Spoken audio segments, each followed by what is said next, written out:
जीशान हैदर शानी साहब हैं। हम्म।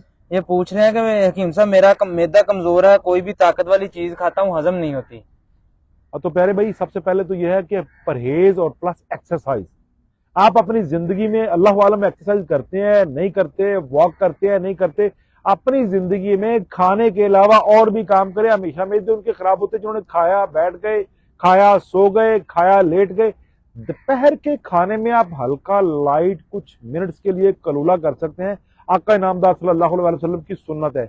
अगर आप शाम का खाना भी खा के सो गए, सुबह नाश्ता किया, गाड़ी में बैठ गए, ऑफिस में बैठ गए, तो फिर भाई आपका मैदा कमजोर होना है। मेरा मशवरा आपको यह है कि जिंदगी हर्बल टॉनिक हमारी एक प्रोडक्ट है, उसको इस्तेमाल करिए। इंशाल्लाह मैदा मजबूत लोहे की तरह, आयरन की तरह हो जाएगा। लेकिन इसके साथ साथ अपने कल्चर को जिंदा करिए। जो आपके बावजूद ने खाने खाए हैं, जैसा नबी अलैहिस्सलाम सल्लल्लाहु अलैहि वसल्लम ने फरमाया, वैसे खानों का इंतखाब करिए और कोशिश करिए मैदे की बनी हुई चीजें, खुश्क खाने जितने भी हैं, यानी फ्राई खाने, भुने हुए सालन, कढ़ाई टाइप चीजें जो है ना, ये मुकम्मल छोड़ दीजिए। जिस तरह हम होटल पे जाके कहते हैं 2 दाल फ्राई दे दें जी, ये फ्राई दे दें, फ्राई छोड़ दें और कोशिश करें वही खानों का इंतखाब करें जो आपकी माँ ने आपको बचपन में खिलाए, आपके दादे ने खाए, आपकी दादी ने खाए, आपके वालिदैन ने खाए। अल्लाह के हुक्म से इंशाल्लाह मैदा ठंडी चीजें खाने से, खुश्क चीजें खाने से कमजोर हो जाता है। मैदा कावा, सूप, यखनी इस्तेमाल करने से पावरफुल हो जाता है। उसकी मिसाल ये है कि आप पठान खैबर पख्तूनख्वा के देखेंगे, उनके रंग सुर्ख हैं, खाना भी सिंपल खाते हैं, बिल्कुल पानी की तरह पतला खाना। और पर हर खाने के बाद वो लोग क्या करते हैं कि गुड़ और कावा यूज करते हैं। उनके पास कावे की रेसिपी खत्म हो जाए, पानी नीम गर्म करते हैं, पानी का सिप लेते हैं, साथ गुड़ थोड़ा थोड़ा खाते हैं। इसमें भी बहुत बड़ी हिकमत है, हमें नहीं पता लेकिन उनको पता है। ये बिल्कुल वही तरीका है जो हमारे बुजुर्गों का था। तो कोशिश करिए खाने के बाद जो है ना, किसी कावे का या नीम गर्म पानी का इस्तेमाल लाजमी करिए और शोरबे वाले खाने खाइए।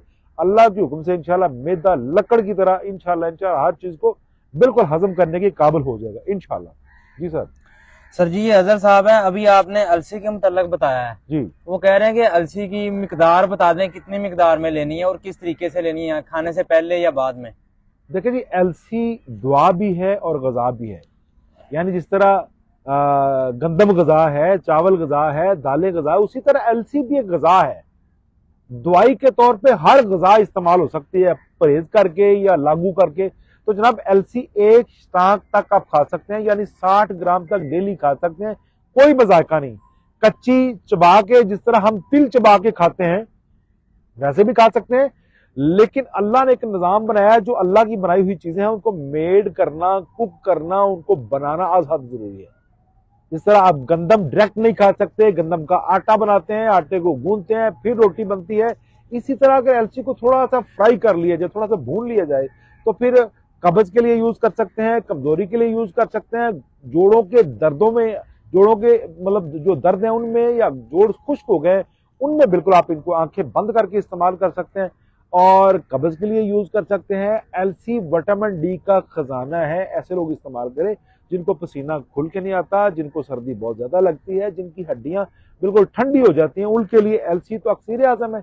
तो ये हमारी चीजें, जो गजाएं हमने छोड़ के दुआएं अडॉप्ट कर ली, कोशिश करें दुआओं को छोड़ दें। तो किसी भी घर में जाता हूँ ना, तो वहां पे बेड पे, किसी शोकेस में, कहीं भी मेडिसिन का शॉपर पड़ा होता है। और कुछ पढ़े लिखे तबके ऐसे उन्होंने मेडिकल की किट बना ली है उसमें दवाइयां रखने के लिए। और भाइयों, दवाइयों से जान छुड़ाओ, अपनी गजाओं से अपना इलाज करो और परहेज भरपूर तरीके से करो, ताकि आपकी जो आने वाली नस्लें हैं वो तंदुरुस्त रहें। बच्चे को बचपन में जो बीमारी लगती है ना, बड़े होकर उसी बीमारी की वजह से काफी अलामत हो जाती हैं, बड़ी बड़ी बीमारियां लगती हैं। बच्चों की प्रोटेक्शन करें, बड़े होकर कभी बीमार नहीं होंगे, उनका इम्यून सिस्टम जो है ना वो पावरफुल होगा।